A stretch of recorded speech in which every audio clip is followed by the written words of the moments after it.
So hi guys, ఈ వీడియోలో రామ్ చరణ్ గారి ఫ్యాన్స్కి అల్లు అర్జున్ ఫ్యాన్స్కి గొడవ పెట్టాలని నేను ఈ వీడియో అయితే చేయట్లే.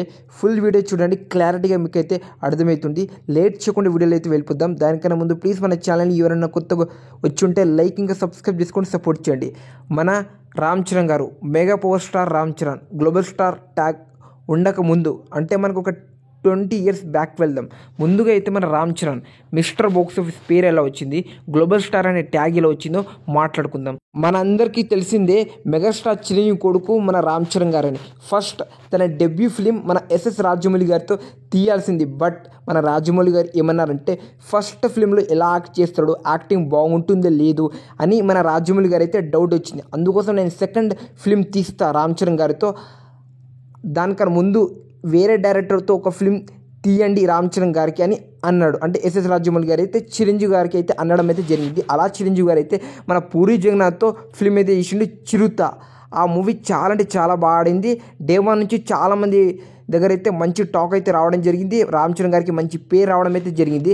కానీ చిరుత మూవీతో మంచి పేరు అయితే రాలేదని చెప్పొచ్చు. అంటే నెక్స్ట్ లెవెల్లో ఉందిరా, అరే బాగా యాక్ట్ చేసి అలాంటి పేరు అయితే రాలేదు. కానీ నెక్స్ట్ ఫిల్మ్ ఎస్ఎస్ రాజమౌళి గారితో మగధీర ఫిల్మ్ అయితే చేసిందని చెప్పొచ్చు. మగధీర భారీ లెవెల్ భారీ హైప్తో రిలీజ్ అయిందని చెప్పొచ్చు. ఇండస్ట్రీ రామ్ చరణ్ యాక్టింగ్ కూడా ఒక శిల్పని ఎలా దిద్దుతారో అలా దిద్దిండు మన రామ్ చరణ్ గారికి ఎస్ఎస్ రాజమౌళి గారు అని చెప్పొచ్చు. యాక్టింగ్లో ఆ విధంగా తనకి పేరు వచ్చింది, తన క్రేజ్ ఇంక్రీజ్ అయింది. అరే మెగా ఫ్యామిలీ నుంచి ఒక స్టార్ హీరో వచ్చిండ్రా, వీడేరా అస్సలైన హీరో అని క్రేజ్ వచ్చింది. అదే ఇంటర్వ్యూలో చిరంజీవి గారు అయితే ఈ మగధీర ఫిలిం రామ్ చరణ్ గారి వల్లనే హిట్ అయిందన్నారు. ఒక్కసారి అర్థం చేసుకోండి, ఈ చిరుత మూవీతో రాని పేరు మన మగధీర ఫిలింతో వచ్చిందనుకో, ఆ హీరో క్రేజ్ లెవెల్ హైప్ ఏ విధంగా ఉంటుందో. అప్పటి నుంచి రచ్చ ఫిల్మ్ని రిలీజ్ అయింది. నెక్స్ట్ అది ఫ్లాప్ టాక్ తెచ్చుకుంది. అయినా సరే తన స్టామినా వల్ల, దేని స్టామినా వల్ల మగధీర మూవీ క్రేజ్ తెచ్చింది కాబట్టి దానివల్ల ఆ క్రేజ్ అయితే ఆ సినిమాని అయితే హీట్ చేయగలిగింది. దాని తర్వాత అది మిస్టర్ బాక్స్ ఆఫీస్ అనే పేరు మన రామ్ చరణ్ గారికి అయితే వస్తాయి. అప్పటి నుంచి ఎన్ని ఫ్లాప్ వచ్చినా మిస్టర్ బాక్స్ ఆఫీస్ స్టామినా తన క్రేజ్ వల్ల కలెక్షన్ అయితే వచ్చాయి.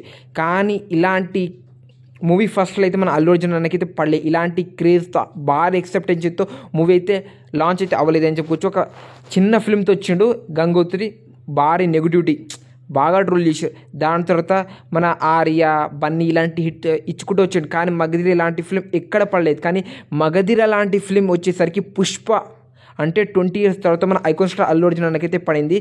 అది ఓన్లీ తన క్రేజ్, తన స్టామినా వల్లనే ఈ సినిమా హిట్ అయిందంటే ఎస్, తన వల్లనే హిట్ అయిందని చెప్పుకోవచ్చు. అలాంటి బాక్స్ ఆఫీస్ స్టామినా అయితే మన అల్లు అర్జున్ అనేది చూపిస్తాడు. రామ్ చరణ్లా పెద్ద స్టార్ క్యాస్ట్ కాదు, పెద్ద డైరెక్టర్ కూడా పట్లే మామూలుగా ఎంట్రీ ఇచ్చాడు. అర్థమే ఉండొచ్చు మీకు.